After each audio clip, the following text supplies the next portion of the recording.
कार्यक्रमाचे अध्यक्ष आदरणीय श्री बाळासाहेब सोळंकी साहेब, इतर उपस्थित आदरणीय गृहपाल, माझ्या शाळेच्या आदरणीय मुख्याध्यापिका गावकर मॅडम, आज 5 सप्टेंबर म्हणजे डॉक्टर राधाकृष्ण सर्वपल्ली यांचा जन्मदिवस आणि त्यानिमित्ताने एक शिक्षक, एक आदर्श शिक्षक कसा असावा हे त्यांनी सांगितलं.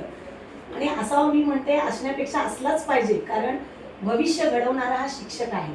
पुढची जी पिढी घडवणार आहे तो शिक्षक, आणि तो आदर्श असणं फार गरजेचं आहे. एखादा गुरु म्हणजे शिक्षक. आता जन्म आपल्याला आई देते ती गुरु असते, पण जीवन कसं घडावं किंवा आपण कसं जगलं पाहिजे हे पहिलं ज्ञान देणारा कोण असेल तर तो आमचा एक शिक्षकच असेल, आणि तोच शिक्षकच ते काम करू शकतो हे मी ठामपणे सांगेन.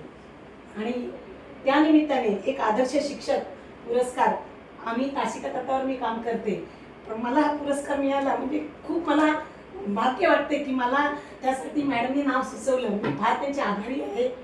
आणि साहेबांना पण मी सांगेन की आत्तापर्यंत आम्ही जे इमानदारी म्हणजे अगदी इमाने इतबार काम केलं आहे, आणि याच्या पुढेही अधिक शाळेच्या प्रगतीसाठी, विद्यार्थी वाढवण्यासाठी आम्ही अधिक कार्य करू.